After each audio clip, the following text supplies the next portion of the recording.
ngayong vlog ko nga to, magpapakain ako ng hayop. Let's go! Bubuksan ko lahat ng pinto, kahit nakabukas na. So mga idol, wait lang, sasara ko muna yung pinto.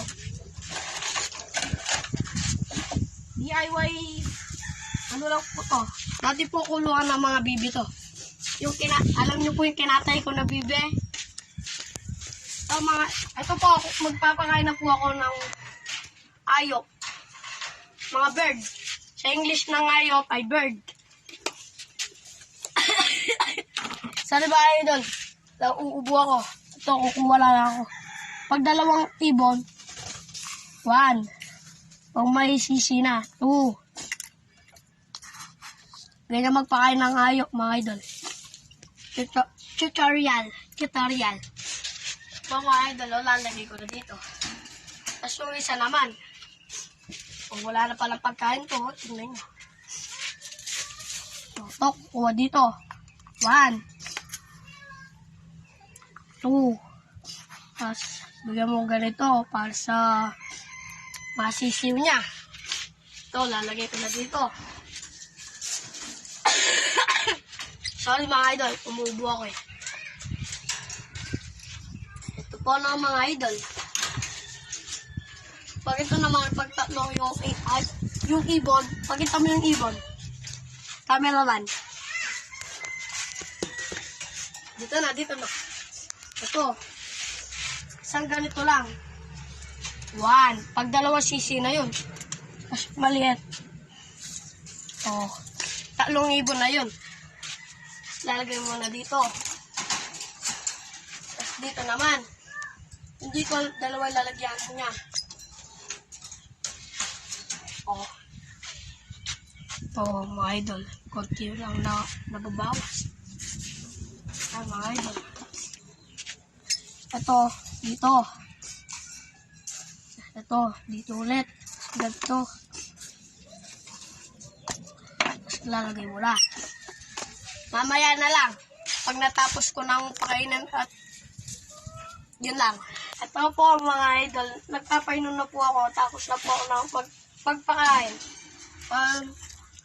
Papaano na ako. Pagpapainom.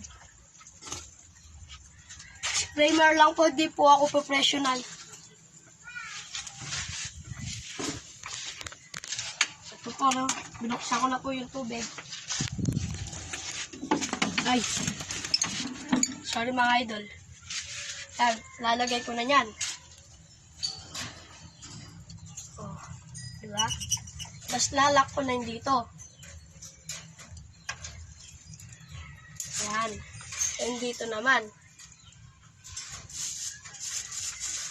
So, tignan mo sila mga idol, no? Kumakain sila.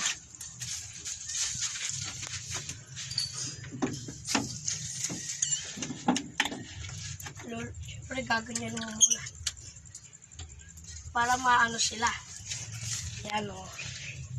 Tapos bibigyan mo na doon.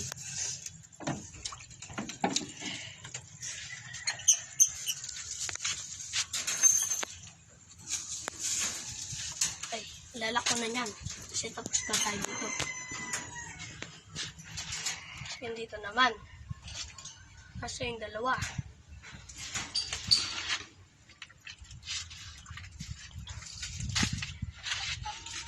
Ano?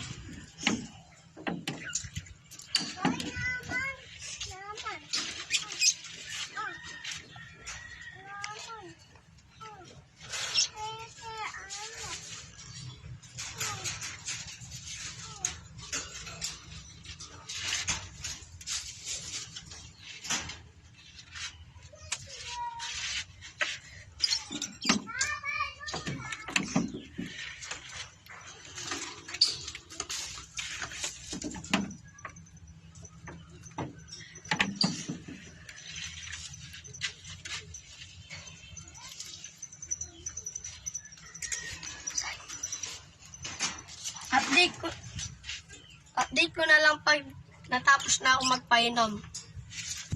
Eh yung mga idol, natapos na ako magpainom ng mga lovebirds.